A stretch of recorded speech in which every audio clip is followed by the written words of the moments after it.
Kenapa sabuk? Tentu ada pesan. Kenapa harus payung? Tentu ada pesan.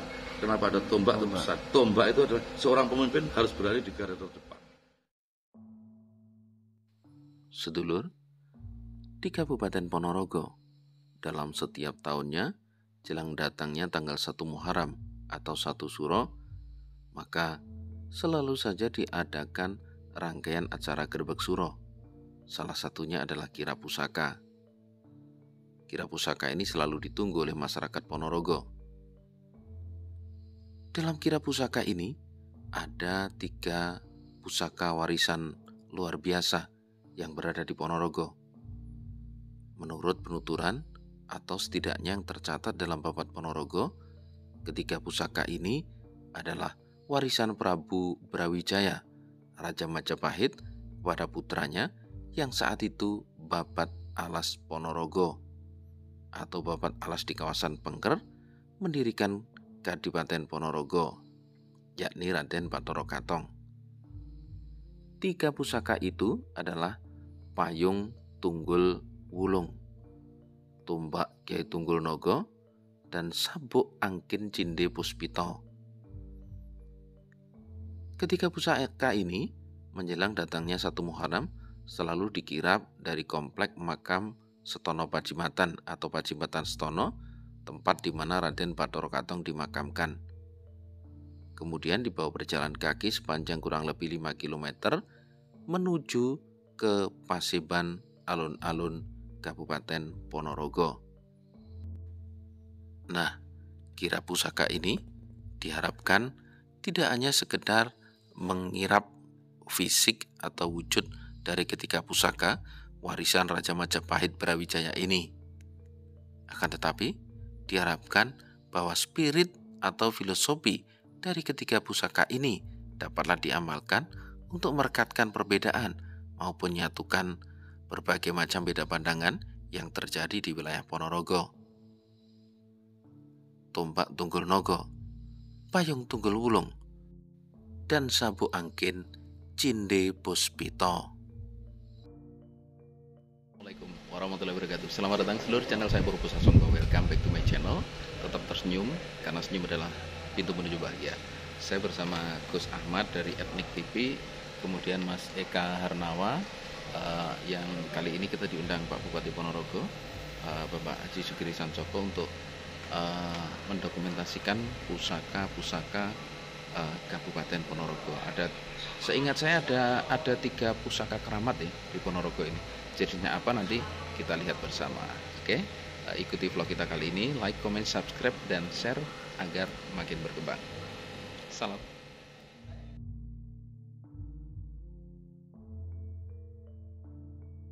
Oke, kita akan menuju ke ruang pusaka ya. Nah, di depan ini sebenarnya sudah ada keris apa ya? Oh, replikanya keris Gajah Mada. Nah, ada patungnya. Kita masuk ke dalam. Assalamualaikum, izin Mas Inji.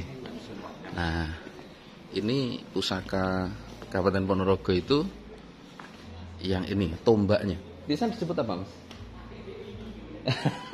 Yang kuning, yang hijau nih yang dari tadi Jepara. Oh, dari Pak Kasat Jepara kemarin, nggih. Terus yang kuning itu pusaka asli Ponorogo. Kalau yang sebelah ini payung, nggih. Nah, yang ini adalah payung. Saya Gus, payung itu apa namanya? Tunggul Bono. Tunggul Bono. Kalau tombaknya Tunggul Nogo. Ojo ngawur loh iki. Ketua Alas Bumi rek ngawur piye iki jan. Katanya nih, kemarin itu yang kuning itu. Oh nggih. Cinde Puspito ya. Jadi dulu kan sangat terkenal Ponorogo itu ada 3 macam pusaka ya. Ada payung ya. Kemudian tombak ini, tombak yang kuning ini ya. Kemudian yang satunya lagi adalah sabuk Cinde Puspito. Cinde sabuk itu kayak stagen itu ya mestine. Kayak itu sih, lebih ke itu. Nah, ini piye le nonton iki. Nah, kita coba lihat dari dekat ya. Nah, iki namanya pelonco. Yo, seingat saya begitu. Nah,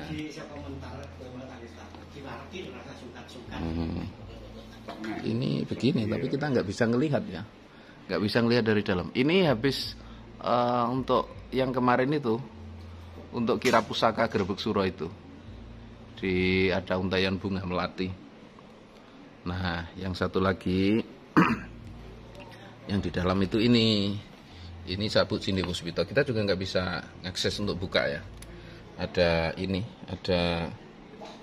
tapi kita coba nanya Pak Bupati nanti boleh nggak dibuka itu. Ini adalah sabuk Cinde Puspito. Nah, kemudian kita lihat untuk payungnya. Nah, ini payung motor tapi bukan ini, payung yang ini. Sebentar, untuk direview juga. Ini kagungan Pak Bupati. Ya, oke. Nah, nanti kita akan nge-review pusaka Pak Bupati setelah yang ini. Nah, ini adalah payungnya, ya. Ini payung. Seto payung Tunggul Naga apa itu ya. Kayak itu. Nah, ini ya untuk payungnya. Sepertinya ini yang dari sini ya, sama dengan yang dua tadi. Song-song atau payung ini juga berhiaskan untayan bunga melati meskipun kondisinya sudah kering ya, sudah kering. Nah, sedulur, 3 pusaka ini menurut yang tertera dalam Babat Ponorogo semuanya adalah pusaka peninggalan Prabu Brawijaya yang dititipkan pada Ki Jayadipa. Ki Jayadipa itu salah satu tetua Ponorogo yang tinggal di Jenangan kawasan barat, sekarang Setono ya. Desanya namanya Japan dari kata Jayadipan. 3 pusaka ini yakni payung, kemudian tombak dan sabuk cinde yang ada di sana tadi, menurut penuturan dari Ki Jayadipa, nanti pesan dari Prabu Brawijaya bahwa salah satu keturunannya akan datang untuk melihat kemudian untuk melihat kemudian jika dirasa oleh Ki Jayadipa itu cocok, maka pusaka-pusaka titipan dari Prabu Brawijaya setelah surutnya kerajaan Majapahit ini, yakni payung, tombak dan sabuk cinde itu diberikan pada sosok tersebut. Nah, ternyata yang datang menemui Ki Jayadipa adalah Raden Harak Kali atau nama lainnya Lembu Kanigoro. Nah, Lembu Kanigoro atau Raden Harak Kali ini kemudian di kemudian hari kita kenal sebagai Raden Bathara Katong, pendiri Kabupaten Ponorogo. Nah, itu ya. Lanjut kita lihat yang dari sini ya, sama dengan yang dua tadi. Song-song atau payung ini juga berhiaskan untayan bunga melati meskipun kondisinya sudah kering ya, sudah kering. Nah, sedulur, 3 pusaka ini menurut yang tertera dalam Babat Ponorogo semuanya adalah pusaka peninggalan Prabu Brawijaya yang dititipkan pada Ki Jayadipa. Ki Jayadipa itu salah satu tetua Ponorogo yang tinggal di Jenangan kawasan barat, sekarang Setono ya. Desanya namanya Japan dari kata Jayadipan.